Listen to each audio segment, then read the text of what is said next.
بالله من الشيطان الرجيم بسم الله الرحمن الرحيم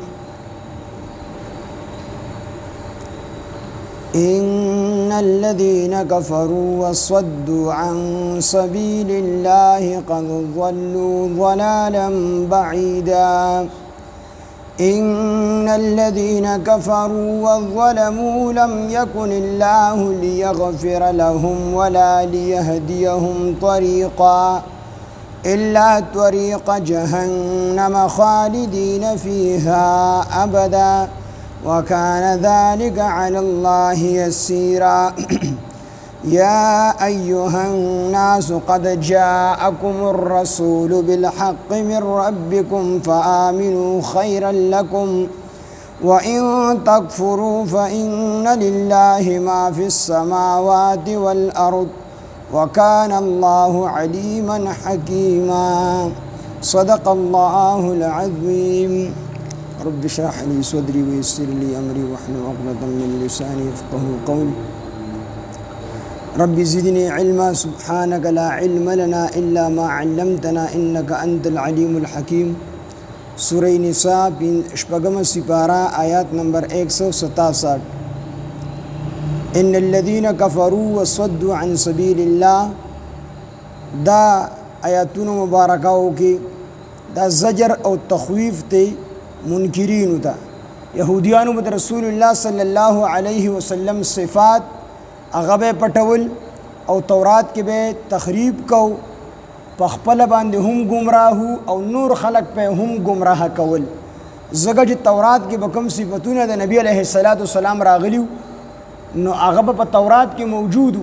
خودی به تخریب وګو هغه صفاتونه به ختم کړل د پاره دې چې زمونږ د کشران په نبی علیه السلام باندې ایمان رانوړي زګه کو یهود خو جیونو دی په مدینه کې د نبی علیه السلام په تمه باندې ناسو چې د آخر زمانه پیغمبر برازي او مونږ به کوم دی دغه سره مرګري کیږو په هغه باندې به ایمان وروړو ځکه مخکې تیر شوي دی به وکانو من قبل یستفتحون علی الذین کفروا دی به فتح وختل چې سره به جنگیدل کافرانو سره نو د نبی علیه السلام په وسیله باندې به دعا کوله او یا دا مطلب چې دی به وی چې نه د آخر زمانه پیغمبر برازي مونږ به دغه سره مرګري کیږو او اے کافرانو مشرکانو مونږ بستاسو مقابله کو په تاسو باندې به غالب راځو نو دی خو مدینه کې د نبی علیه السلام په تمه باندې ناسو چې نبی علیه السلام براشي د آخر زمانه پیغمبر مونږ به ایمان راوړو نو چې کله نبی علیه السلام راغی نو یهود خو په دغه تمه باندې ناسو خو بیا د ضد او د عناد د وجنه چې دا ولې به بنو اسماعیل کې راغی ځکه څومره انبیا علیهم السلام د حضرت ابراهیم علیه السلام دوه زامن اسماعیل علیه السلام او اسحاق علیه السلام نو د اسحاق علیه السلام په اولاد کې تقریبا 4.5 پور پیغمبران راغلي تر حضرت عیسی علیه السلام پر څومره انبیا علیهم السلام راغلي دي نو دا ټول د اسحاق علیه السلام په اولاد کې راغلي دي او د اسماعیل علیه السلام په اولاد کې یو پیغمبر نه دی راغلی سوا د محمد رسول الله صلی الله علیه وسلم نو دی خو په دې تمه باندې چې دا به په بنو اسحاق کې راځي یعنی زمون د نیکه په اولاد کې برازي هغه بنو اسماعیل کې راغی نو دغه ضد او د عناد د وجې نه یهودو بیا ایمان نه راوړي او دویمه دا چې د یهودیانو کوم مشران نو هغې ته به د عوامو د طرف نه پیسې میلاوېدې او د عوامو دپاره به حکمونه نرمول او چې کوم د چا لپاره به سختول د چا لپاره به نرمول پیسې به اخیستې نو د دغې وجې نه دي ایمان نه راوړو کو چېرې مونږ په نبي علیه السلام د صفات دي ته ښکاره کړو نو دا خلکو په نبی علیه السلام ایمان راوړي او چې کله په نبی علیه السلام ایمان راوړو زمونږ غټوله دکانداري به چې کوم دی ختم شي او زمونږ پیسې به بندي شي نو د دې وجې نه دوی پخپله هم ګمراه او خلک په د الله د لار نه یعنې د نبی علیه السلام باندې د ایمان راوړلو نه منع کول نو دې آیات مبارک کې دي ته چې کوم دی زجر او تخویف دی چې ان الذین بېشکه هغه کسان کفرو چې کافران دي وصدو او دوی منع کړي دي ان الذين بشکها کسان کفرو چې کفر کړي دي وصدوا او خلق منع کړي دي عن سبيل الله د لارې د الله نه د لارې د الله نه خلق څنګه منع کړي دي چې د نبی عليه السلام صفاتونه به پټول خلقو ته د نبی عليه السلام صفات نه ښکارا کول چې خلکو په نبی علیه السلام ایمان راوړی وي د دې وجې نه دی به خلق د الله د لار نه منع کول، یعنی د نبی علیه السلام باندې د ایمان راوړلو نه به خلق منع کول. عن سبیل الله قد ضلوا، په تحقیق سره دی گمراه ضلالا بعیدا، په گمراهی لري سره. ان الذين بشکه ها کسان کفرو چې کافرانو کفر یې کړی وظلموا او ظلم یې کړی. ان الذين بشکه ها کسان کفرو چې کافرانو په خپل باندې کفر کړو، په نبی علیه السلام ایمان نه راوړی. وظلموا او ظلم یې کړو، دلته د ظلم نه مراد دا دی چې خلک یې د نبی علیه السلام باندې د ایمان راوړلو نه منع کړي، دې ته ظلم ووایي چې په خپله خو کافرانو ایمان یې نه دی راوړی، خو چې کومو خلکو به ایمان راوړلو دی به کوشش کوو چې دی په نبی علیه السلام ایمان را نه وړي، نو دې ته ظلم ووایي. ان الذین بشکه ها کسان کفرو چې کافران دي کفر یې کړی دی، وظلموا او ظلم یې کړی دی، لم یکن الله لیغفر لهم، لم یکن الله الله با بخنه اونکی، لم یکن الله لیغفر لهم الله با بخنه اونکی د دوی ته، ولا لیهدیهم او نه به الله لار اوخی دوی ته، نه به الله اوخی دوی ته طریقه لار د هدایت. نو الله به دا خلک نه بخي دی، کوم خلکو چې کفر کړی دی د کافر بخنه نشته دی، ظلم یې کړی دی، خلک د الله د لار نه منع کړی دی، نو الله به هرگز دا خلک نه بخي، نه به الله بخنه وکي او نه به الله پاک دی ته لار د هدایت کولو کی. لار د هدایت دا به چې کوم دی اونمومي، الا طریقه مگر لار هغه به مومي جهنم چې د جهنم لار ده، خالدین فیها ابدا او دی به همیشه د پاره په جهنم کې وي. وکانه ذلک علی الله یسیرا او دی دا کار په الله پاک باندې آسان. ان الذين بشکه ها کسان کفرو چې کفر یې کړی دی، وظلموا او ظلم یې کړی دی، لم یکن الله ندی الله پاک لیغفر لهم چې بخنه به وکړي دوی ته، ولا لیهدیهم او نه به وښیي دوی ته طریقه لار د هدایت، الله بخنه کوي او نه دوی ته لار د هدایت ښیي. ځکه چې یهود څومره وو دوی د ضد د وجې نه ایمان نه راوړو، نو کوم سړی چې ضدي وي ضدي سړي ته الله پاک جل شانه ایمان نه نصیب کړي. ځکه د دې په زړه کې ضد پروت دی، یو سړی ناپوهه دی او د ناپوهۍ د وجې ایمان نه راوړي، نو هغه ته الله هدایت نصیب کړي. لکه ابوبکر حضرت عمر رضی الله ابو جهل دواړه چې کوم دی کافرانو، او نبی علیه السلام د دواړو دپاره دعا غوښته چې الله یو ته چې کوم دی ایمان نصیب کړي. نو دعا د حضرت عمر په حق کې د دې وجې نه قبوله شوله چې هغه ته دا پته نه وه چې زمونږ دا دین حق دی، که د مسلمانانو دا دین حق دی. ابو جهل ته پته و چې د مسلمانانو دا دین حق دی، خو د ضد او د عناد د وجې نه ایمان نه راوړو. نو د دې وجې نه الله پاک حضرت عمر رضی الله د هدایت نصیب کو مسلمانی، او ابو جهل د نصیب نه کړله. نو ولا لیهدیهم طریقه او نه به لاره وښیي دوی د طریقه د هدایت،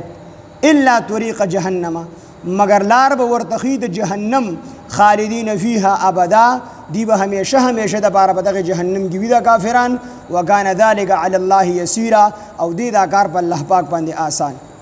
یا ایها الناس دی آیت مبارک کې د یهودیانو د اعتراضات او جواباتو، یهودیانو چې کوم اعتراضات کړي دي د هغې جوابات هم شو، او د نبوت اثبات هم شو چې نبی علیه السلام نبوت هم ثابت شو. د هغې نه وروستو الله پاک جل شانه دلته د ټولې نړۍ مسلمانانو ته چې کوم دی اعلان کی چې ستاسو نجات په دې کې دی چې تاسو ټول په نبی علیه السلام باندې ایمان راوړئ. نو تاسو چې کله په نبی علیه السلام په نبوت باندې ایمان راوړئ، نو تاسو به خلاص شئ د الله د عذاب نه، ورنه که تاسو ایمان نه را نه وړو نو تاسو به د الله په عذاب کې ګرفتار یې. یا ایها الناس ای خلکو، قد جاءکم په تحقیق سره راغلی دی تاسو ته الرسول رسول یعنی محمد صلی الله علیه وسلم بالحق په حق سره من ربکم د خپل رب د طرفنا، فآمنو نو ایمان راوړئ تاسو، خیر لکم دا ستاسو دپاره ډیره غوره ده. و ان تکفرو کو چېرې تاسو انکار وکړو تاسو کفر وکړو، نو فإن لله نو بېشکه خاص ته الله دپاره دي، خاص ته الله په اختیار کې دي، ما هغه څه فی السماوات دي چې په اسمانونو کې دي، والارض او څه چې په ځمکه کې دي، وکان الله دی الله تعالی علیما پوهه، حکیم او خاوند حکمت. ان ستاسو نجات په دې خبره کې دی چې تاسو د نبی علیه السلام په نبوت باندې ایمان راوړئ، دنیا کې به هم د عذابونو نه بېغمه شئ او آخرت کې به هم همیشه خوشحالو طرف ته لاړ شئ. او که په نبی علیه السلام باندې مو ایمان را نه وړو، نو فإن لله ما فی السماوات والارض نو بېشکه د ځمکو او د اسمانونو او په دې کې چې څومره څیزونه دننه دي د ټولو اختیار الله سره دی. نو الله در باندې دنیا کې هم عذاب راوستلی شي او آخرت کې به همیشه د برپا عذابونه کی. ان الذين كفروا بشکها کسان چې کفر کړي دي وسدوا او خلق او دوی منګړي دي خلق عن سبيل الله د لارې د الله نه قد ضلوا ضلالا بعيدا په تحقیق سره دی گمراه شوي دي په گمراهۍ لري سره. ان الذين بشکها کسان کفروا چې کفر کړي دي وظلموا او ظلم کړي دي خلق د الله د لار نه منګړي دي لم يكن الله نو ندي الله پاک ليغفر لهم چې مغفرت وکي بخنه وکي دوی ته ولا ليهديهم او ندي الله پاک چې اوخي دوی ته طریقه لار د هدایت نبوت الله بخنه وکي نبوت الله لار د هدایت اوخي الا طريق جهنم مگر لار بور تخید جهنم خالدین فيها ابدا دی به همیشه د پاره په جهنم کی وی وکانه ذلک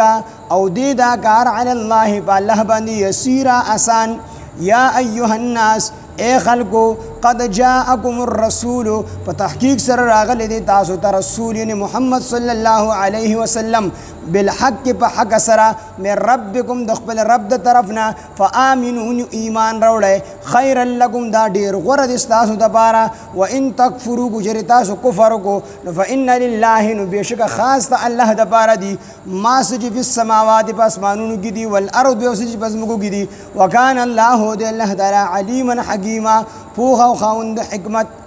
ان الذين كفروا بشکها کسان چې کفر کړي دي وسدوا خلق من کړي دي عن سبيل الله دلال الله نه قد ضلوا ضلالا بعيدا په تحقیق سره دي گمراه شوي دي په گمراهۍ لري سره. ان الذين كفروا بشکها کسان چې کفر کړي دي وظلموا او ظلم کړي دي لم يكن الله ندي الله پاک ليغفر لهم چې بخنه بو کې دوی ته ولا ليهديهم او نه به اخي دوی ته طریقه لار د هدایت الا طریق جهنم خیب ورته لار د جهنم خالدین دی به همیشه وي فيها بده خالدین فيها ابدا دی به همیشه د پاره بده جهنم کی وي وکانه ذلک او دی دا کار علی الله بالله باندې یسیرا آسان. یا ایها الناس اے خلقو قد جاءکم الرسول په تحقیق سره راغلی دی تاسو ته پیغمبر یعنی محمد صلی الله علیه وسلم بالحق په حق سره من ربکم د خپل رب د طرفنا فآمنوا انو ایمان راوړی خیر لکم دا ډیر غوره دی ستاسو دپاره وان تکفروا کچر تاسو کفر وکړو نو فان لله نو بېشکه خاص الله دپاره دی ما فی السماوات څه چې په اسمانونو کې دي والارض څه چې په ځمکو کې دي وکان الله دی الله تعالی علیما حکیما پوهه او خاوند حکمت. الحمد لله رب العالمین والعاقبة للمتقین